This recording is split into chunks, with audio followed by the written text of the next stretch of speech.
सबसे ज्यादा लोग इसीलिए शादी करना चाहते हैं कि बुढ़ापे में आपकी हेल्थ खराब हो गई तो आपका ख्याल कौन रखेगा। देखो गाइस, मैं आपको 2 रियल लाइफ एग्जांपल्स दूंगी कि क्यों ये थॉट प्रोसेस गलत प्रूफ हो जाएगी विद टाइम।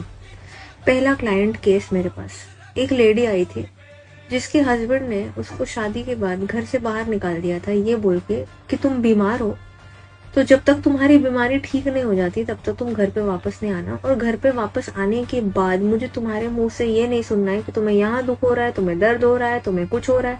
नहीं, तुम एकदम 100% ठीक होकर ही वापस आना। पहला केस आपके सामने। दूसरा केस, एक दूसरी मेरी क्लाइंट थी जो प्रेग्नेंट थी, ठीक है, डिलीवरी के 24 घंटे बाद शायद कुछ तो उनका सी सेक्शन हुआ था शायद, तो डिलीवरी के बाद खाना नहीं देते हैं 24 घंटे तक, समथिंग ऑफ दैट सॉर्ट।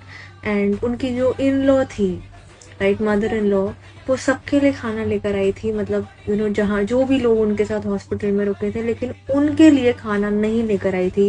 ये सुनकर मेरे खुद के आंखों में आंसू आ गए थे यार, कि वो इतनी भूखी थी। वो खुद बोल रही थी कि मैं वो दिन आज भी अपनी मेमोरी से नहीं निकाल पा रही हूँ कि उन्होंने मुझे इस तरह से ट्रीट किया था, कि वो अपने बेटे के लिए खाना लेकर आई लेकिन मेरे लिए वो खाना लेकर नहीं आई।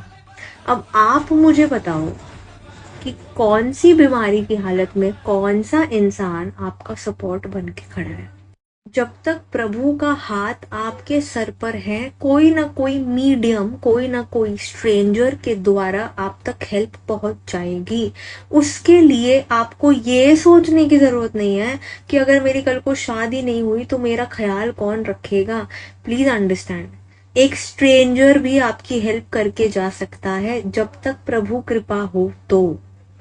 मैं जब हॉस्पिटल में एडमिट थी, मेरे आंखों के सामने एक ओल्ड लेडी थी ना, around 80, and she had come alone. She literally said मेरे साथ कोई नहीं है, मैं अकेले एडमिट होने आई हूँ, क्योंकि उनकी तबीयत खराब थी।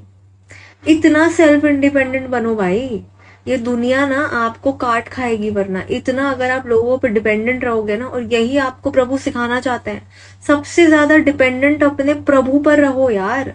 लोगों पर डिपेंडेंसी छोड़ो, वही आपके विनाश का कारण बनती है।